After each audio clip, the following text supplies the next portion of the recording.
2 Kings chapter 4. The widow's oil. A wife of a man from the company of the prophets cried out to Elisha, "Your servant my husband is dead, and you know that he revered the Lord, but now his creditor is coming to take my 2 boys as his slaves." Elisha replied to her, "How can I help you? Tell me, what do you have in your house?" "Your servant has nothing there at all," she said, "except a little oil." Elisha said, "Go around and ask all your neighbors for empty jars. Don't ask for just a few. Then go inside and shut the door behind you and your sons. Pour oil into all the jars, and as each is filled, put it to one side." She left him and afterward shut the door behind her and her sons. They brought the jars to her, and she kept pouring. When all the jars were full, she said to her son, "Bring me another one." But he replied, "There is not a jar left." Then the oil stopped flowing. She went and told the man of God, and he said, "Go, sell the oil and pay your debts. You and your sons can live on what is left." The Shunammite's son restored to life. One day Elisha went to Shunem, and a well-to-do woman was there who urged him to stay for a meal. So whenever he came by, he stopped there to eat. She said to her husband, "I know that this man who often comes our way is a holy man of God. Let's make a small room on the roof and put in it a bed and a table, a chair and a lamp for him, and he can stay there whenever he comes to us." One day when Elisha came, he went up to his room and lay down there. He said to his servant Gehazi, "Call the Shunammite." So he called her, and she stood before him. Elisha said to him, "Tell her, you have gone to all this trouble for us.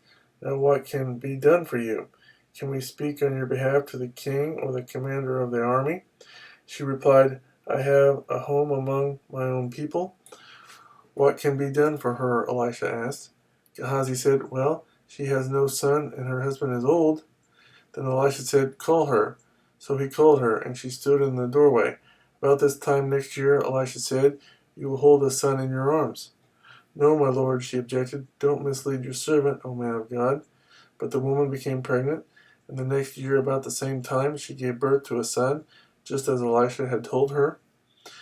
The child grew, and one day he went out to his father, who was with the reapers. My head," he said to his father. His father told the servant, "Carry him to his mother." After the servant had lifted him up and carried him to his mother, the boy sat on her lap until noon, and then he died.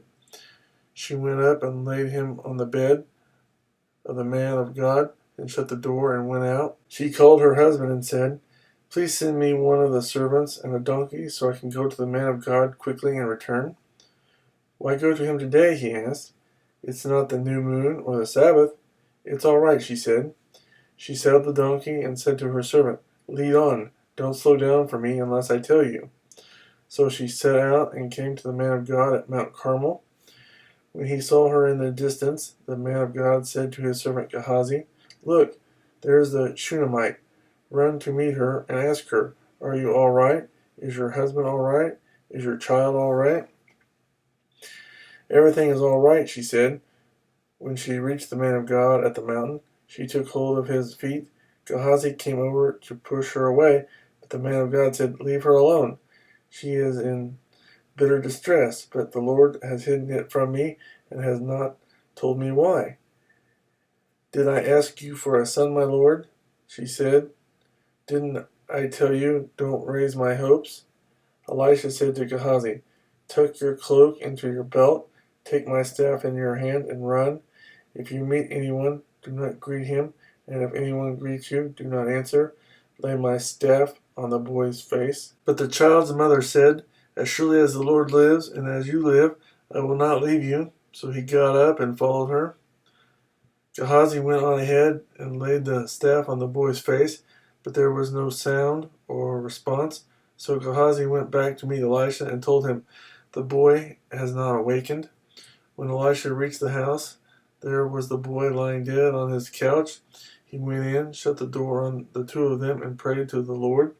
Then he got on the bed and lay upon the boy, mouth to mouth, eyes to eyes, hands to hands. As he stretched himself out upon him, the boy's body grew warm.